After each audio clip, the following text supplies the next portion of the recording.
আমি আগে যখন আসছিলাম তখন তো এটা একতলা ছিল, এখন তো এখন দেখেন সররাত সবাই এখন দেখেন ভোট দেওয়ার মানুষের একটা লাইন তো থাকতে হবে। ওই লাইন তো ওখানে কোনো পরিবেশ লাইন দেওয়া এখান থেকে লাইন দিলে আর 300 ভোট আবার 5টা বুথ করলে মনে করো 5টা লাইন হইলে মানে মানুষ ভোট দিতে পারবে শান্তিপূর্ণভাবে। আচ্ছা, এই আসার পথে আরেকটা এই যে কি দেখলাম মাদ্রাসাটা কিরকম? মাদ্রাসা ওখানে আমি যেটা বলছিলাম মাদ্রাসা যদি আপনারা যদি ওরা চায় মাদ্রাসাটা মানুষের ভোট দেওয়ার মনে লাইন সিস্টেম হবে না। ওখানে তো মাঠের দরকার আছে।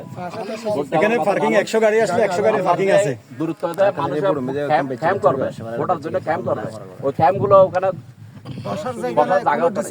প্রশাসন 146 ধারার ভিতরে কোনো পারবে না। যে মহিলারা যাবে ভোট কেন্দ্রে ভোট দেওয়ার জন্য কোনো আর আমাদের বিকল্প একটা রাস্তা আছে এদিকে, ওদিক থেকে যারা আসবে এদিক দিয়ে আসতে পারে। এটা আমাদের বিকল্প রাস্তা।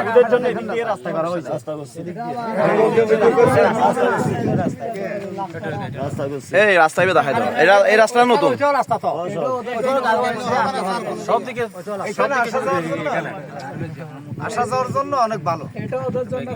যে 91-তে 91-এ স্যার ওখানে তো গাড়ি ঢুকতে পারে, সালমানি গাড়ি তো মেইন রোড থেকে চলে গেছে। আমার মা বলে এখানে ঢুকতে পারে, এখানে কাটা তরি যায় সেন্টারের পাশে যেগুলো করা আছে ওখানে দাসুরি নিয়ে লাঠি ছোড়া নিয়ে ওখানে জমা লাগে।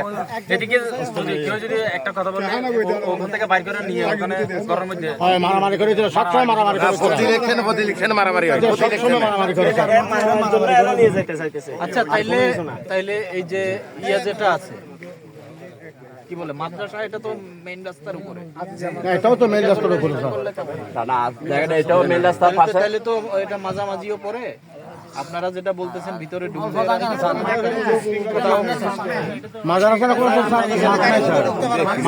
মাদ্রাসা ওখানে এতিমখানার পোলাপাইনও থাকে, বাচ্চা কাচ্চা একটা ব্যবসা আছে, সেফটির একটা ব্যবসা আছে।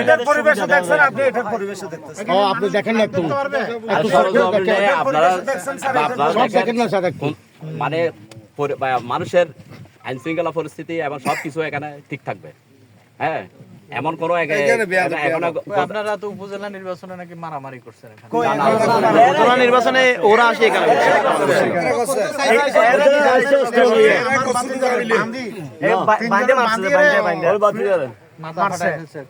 না ওরা করছে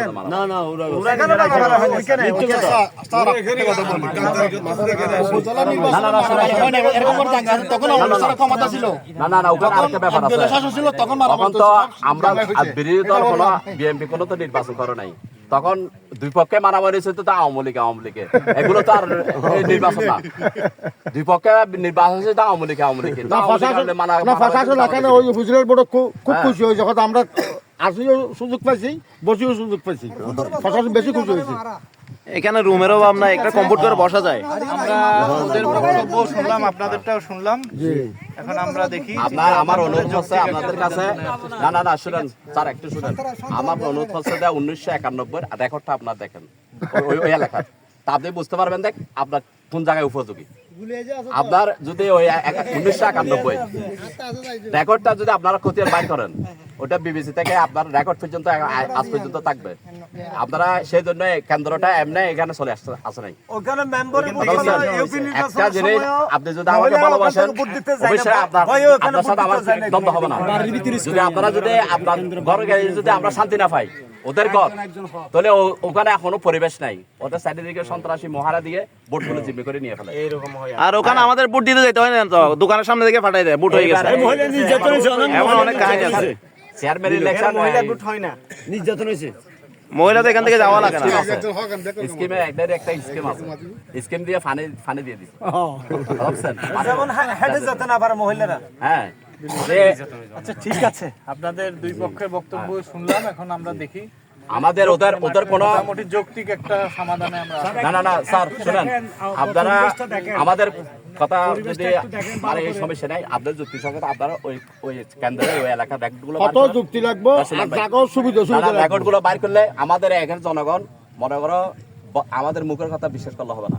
ওখানে আপনারা 1991 থেকে যতগুলো নির্বাচন হয়েছে ওগুলোর রেকর্ড যদি আপনারা বাইর করেন, শান্তিপূর্ণ তদন্ত করেন, ওখানে উপযোগী না আমাদের এখানে উপযোগী, এটা আপনারা সিদ্ধান্ত করেন। আচ্ছা ঠিক আছে, হ্যাঁ ঠিক আছে, ভালো এই থাকবেন। স্যার সাথে একটু একটা ছবি তুলুন।